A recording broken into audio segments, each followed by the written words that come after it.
Hi, my name's Taurva and welcome to my YouTube channel.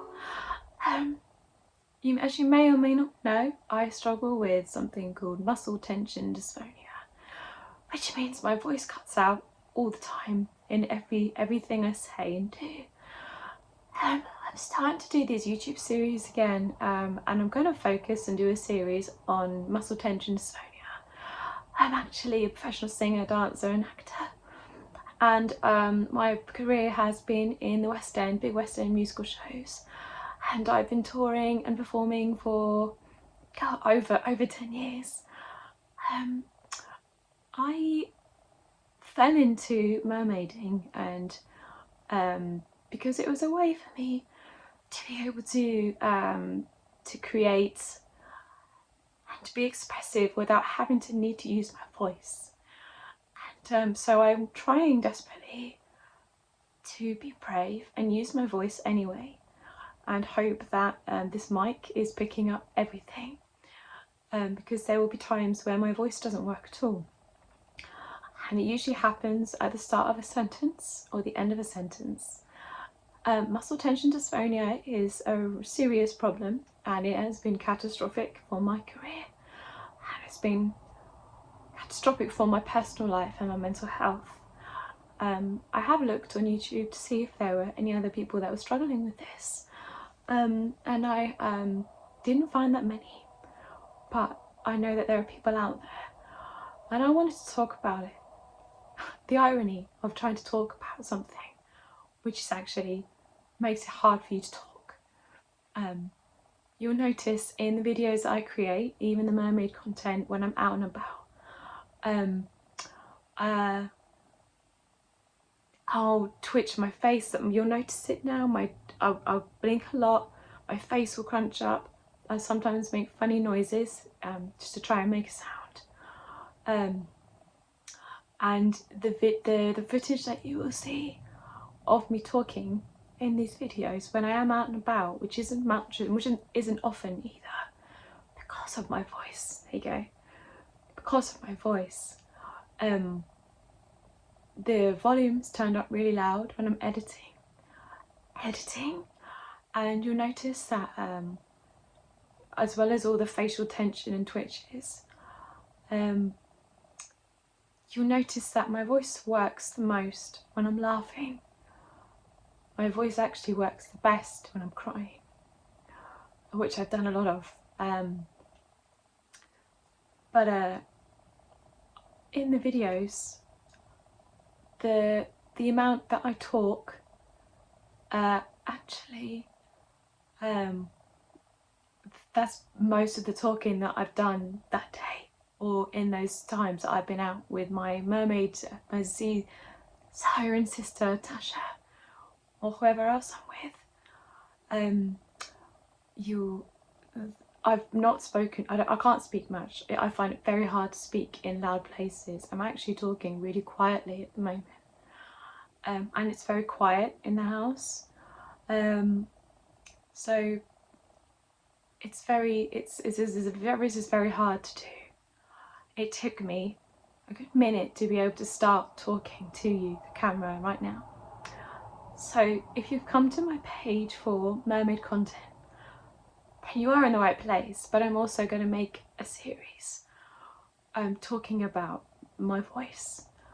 There's a lot of connection between mermaids, sirens, and women who use their voice to curse men, to drown sailors. And the song, a woman's song, is incredibly powerful.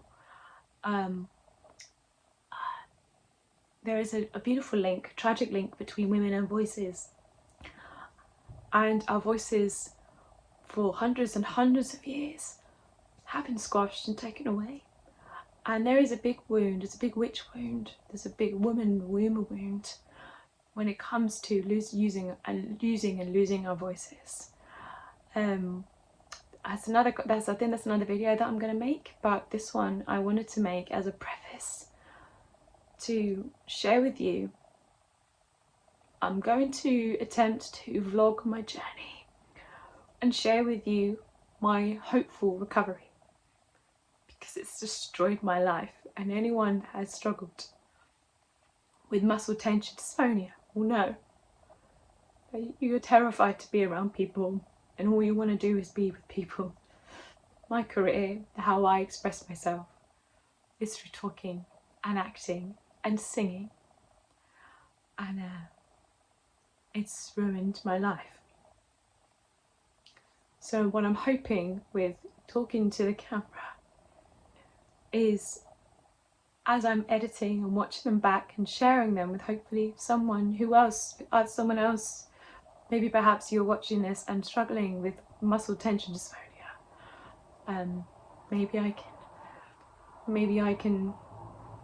Maybe this can be a documentary to be able to look back on my progress. I've been struggling with this for over 6 years, and that's including the pandemic.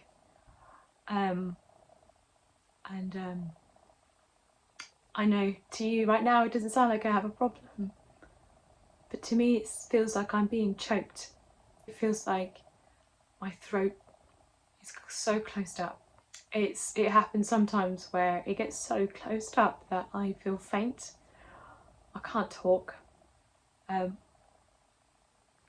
get lightheaded.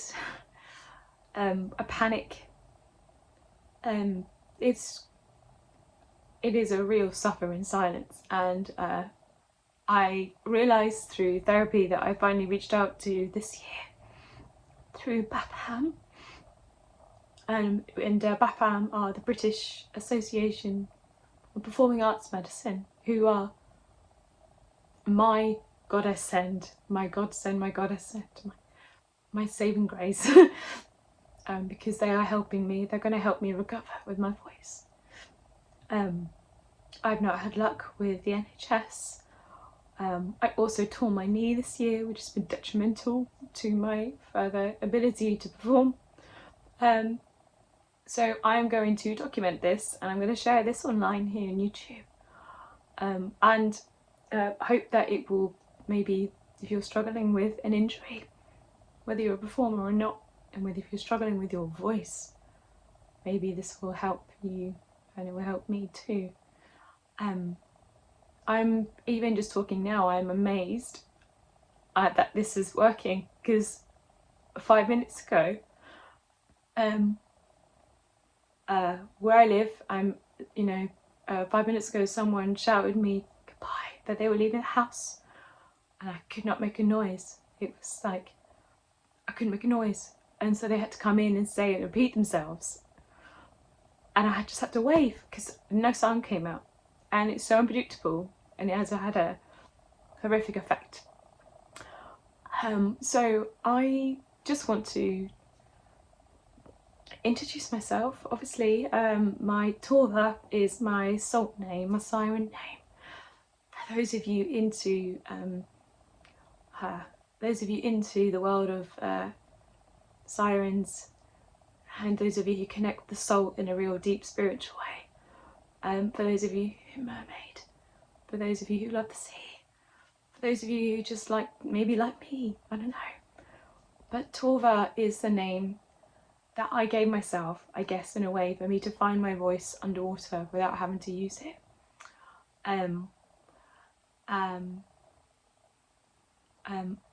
But this is an important thing for me to do, and I hope it helps someone too.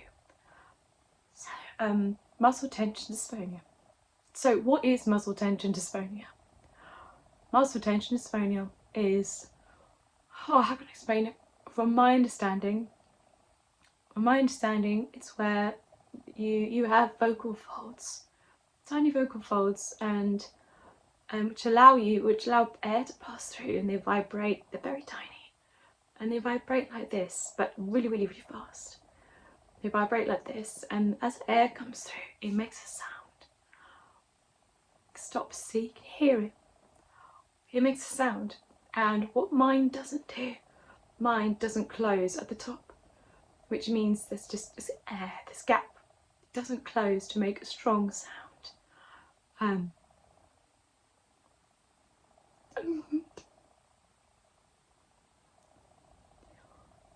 So what that means is that you can't shout, you can't make loud noises, your voice is unpredictable. You can't always start a sentence, you can't always finish a sentence. And if you notice now, because my voice has changed, because I'm crying, my voice is a lot louder and a lot more powerful because the shape has changed to bring these together. But when I'm not crying or laughing, they're not together.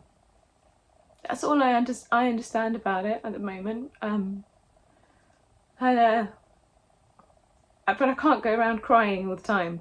And if I've got nothing to laugh about, you know, when you don't feel relaxed and you've got nothing to laugh about and you've got nothing to express yourself, no way to express yourself, you know, of course you're not going to talk properly. But again, there you go, my voice for a moment now feels like it's normal.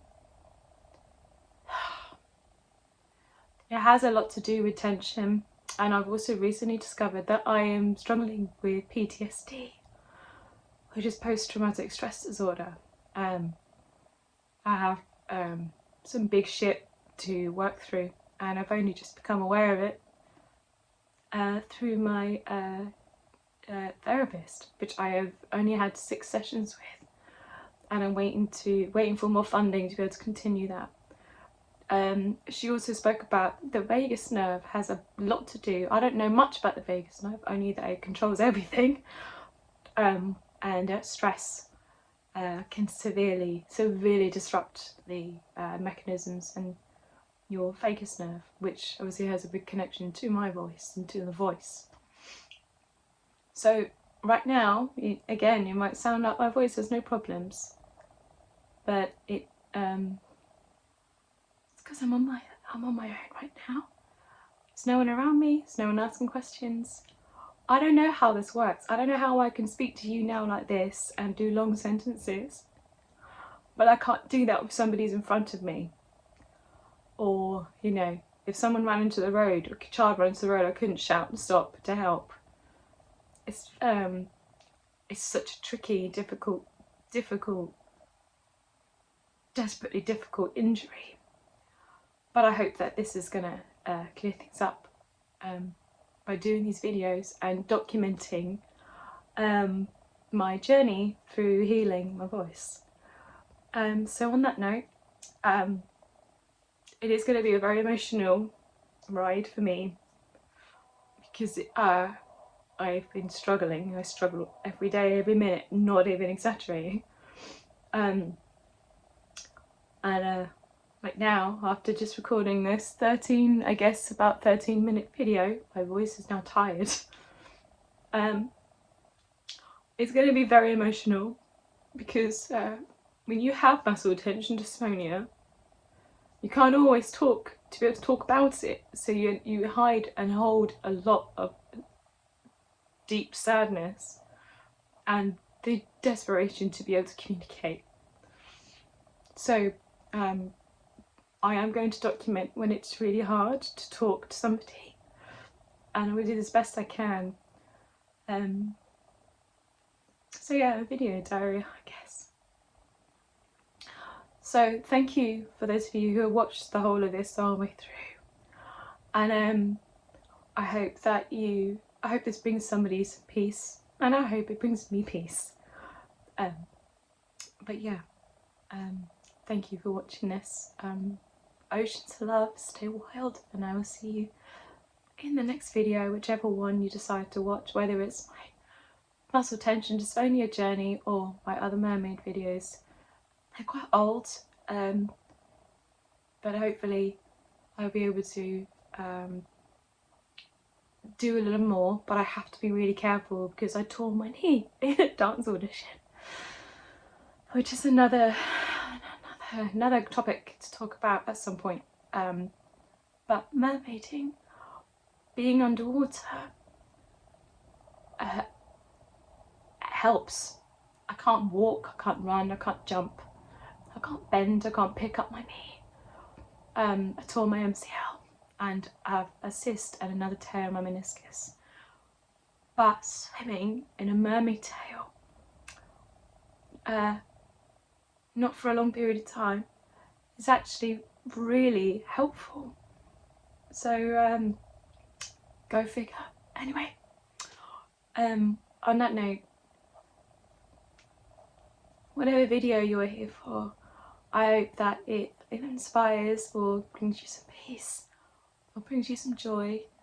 And much love.